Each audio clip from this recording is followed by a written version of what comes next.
Hello and welcome to my YouTube channel. You know me by now. My name is Penny Shadukwetle and I am a transformation life coach. So we've been handling the topic of communication previously on a 3 episode that I recorded also in this channel.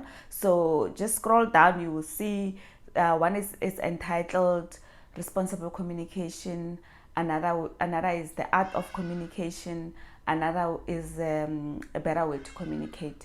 There are three, so this is the fourth one and the final one, because we're bringing it to the close. Oh, it's such a beautiful day on a Friday. As I'm recording this video, you can also hear the birds singing outside. It's a lovely day indeed. So we spoke about in the previous videos about how it is important to communicate in a person's representational system. So we need to learn each other's representational system. And if you don't know what that means, go down to one of the videos. I think it's responsible communication, and you will get to understand. I explain more about that in that video. So today we're talking about proactive communication, and most of the time in our communication, it's not even communication, because we just want to talk over one another because we've left issues to fester. We are now charged, we are now reactive, we are reactive in our communication. We don't take time to pause and assess the situation for what it is, because most of the time in our communication, when we confront situation in communication, it's never ever about the thing itself. It's about an underlying issue that is now covered by the negativity that are now coming to the front, because we have left it for so long. Now it is oozing of this negativity. Now we want to assert ourselves. Now we even don't know what our boundaries are. We are coming from the place of enough is enough. I want to set the record straight. I want to put my foot down. I'm tired of being treated like this. That's how we communicate. It's not really communication. I don't know what it is. It's probably sabotage or something else. I don't know. It's not communication. So we need to learn to be responsible in our communication, because why? We need to continue building better relationship, because I'm sure, especially in a relationship called marriage, when we got together with our significant other, we wanted to have a peaceful environment, we wanted to have a good union, we wanted to have a positive marriage or a partnership, whatever it is.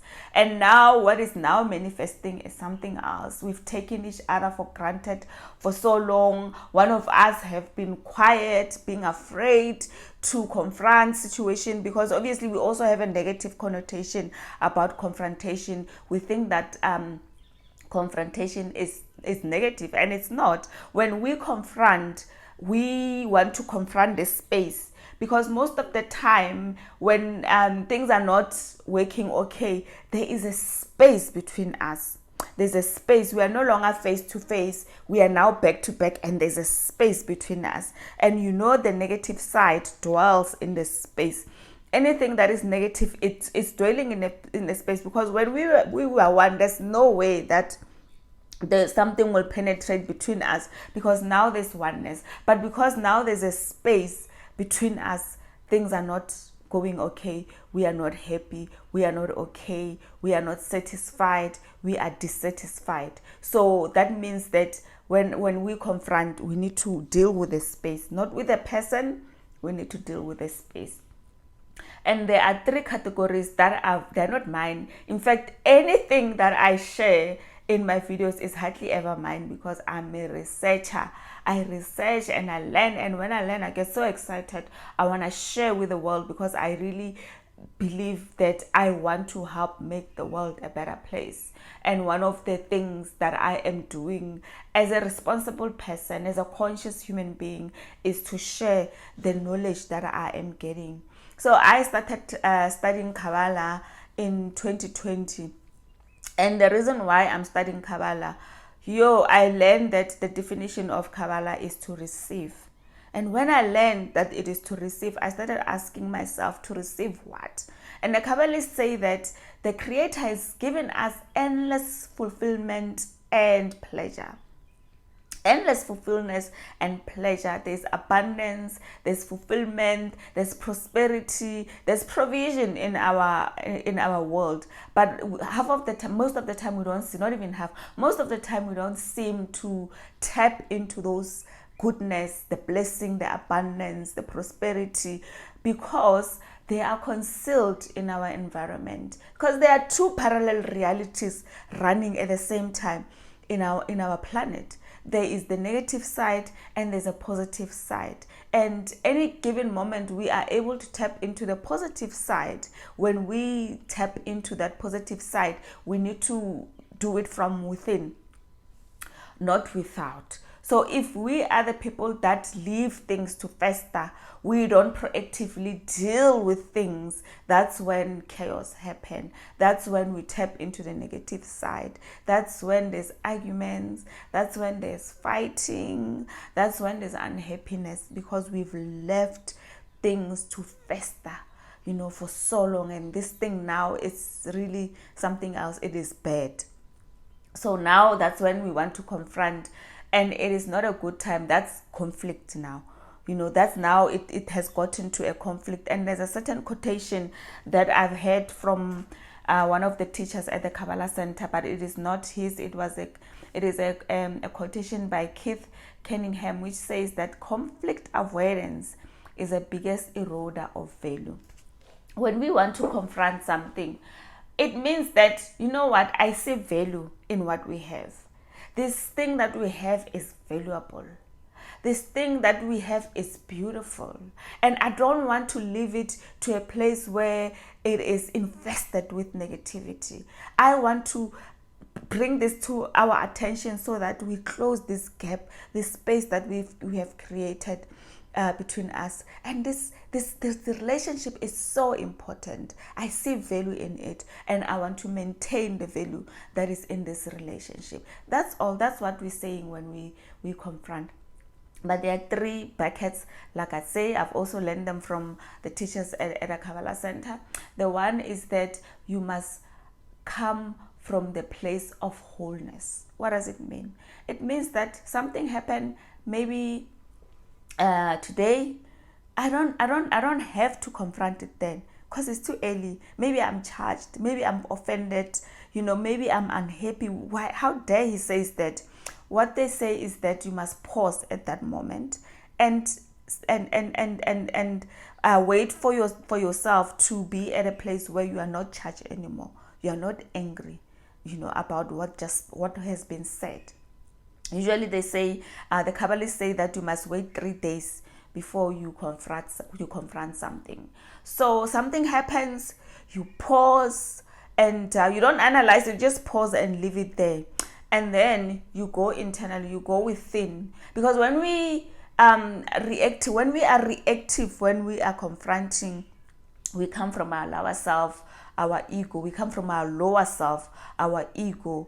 But when we are proactive, we come from a higher place. We want to build, we want to continue build, we want to foster unity, we want to foster peace and calmness and wholeness in this relationship, or in this friendship. So when we go within, we ask ourselves questions.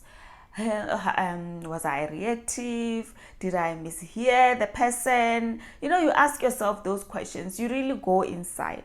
You ask for permission. Can I confront? Can I deal with this thing? And half the time, the Kabbalists say that when you do that, sometimes you will even find that you don't even have to confront physically. This thing will just be resolved, because now you've gone within. You've really assessed yourself. You've really understood that you are not coming from the place of selfishness. You are coming from the place of wanting to build.